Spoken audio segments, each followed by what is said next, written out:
is our thinking. So you need to hang around people in the first place who will introduce some amount of money into your mind that you would not have thought about on a normal day. Of course, it can be stressful and very threatening to hang around people who talk about millions like they are describing chicken change. I cannot forget the day several years ago when I was caught in a discussion between two ministers of the gospel who are in business and are also investors.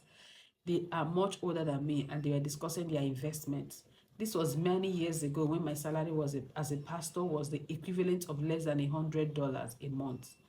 As they were talking, one of them described how he got a loan worth about $500 from a bank in the 1970s and bought a piece of land on which he later built a commercial property. He sold the property about 22 years later for the equivalent of about $110,000. The other gentleman shared his own testimony about a building he had just sold. He said it had a penthouse and he sold it for about $300,000. The first man then mentioned a building that he bought some years back from the proceeds of the previous sale, a house some years later he sold it for about $200,000. He had invested part of the money again in a block of 6 residential flats and it was now valued at about $300,000. I thought to myself, I came to the wrong place today. I was just smiling and nodding my head. They were stressing me out. They were stretching my mind. I was hoping they would not ask me any question because, as far as their subject of discussion was concerned, it was completely beyond my range. That was not my area of influence, but I'm glad that I listened because it was an encounter with the mindset of the rich.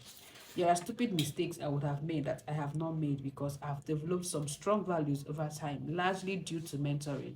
There are things I would not do anymore. In reality, many of the things people do that they think will help them become rich are the very things that make them poor.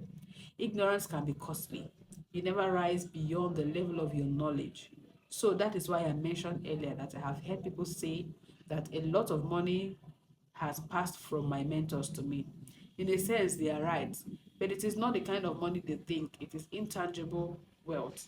It is the counsel, the advice, the thoughts, and sometimes the inspiration that moves me to the next level of effectiveness. The fact that I have the opportunity of going into an environment that is way ahead of mine helps to change my thinking, especially when I have the opportunity of going there consistently. At first, some of the things I saw blew my mind, but after going there several times, they do not start on my mind anymore. They became normal. I was thinking about this process one day, and the Holy Spirit said to me, when it has become normal in your mind, it has become normal in your life. So we stop here today. Thanks for listening. I hope we're learning one or two.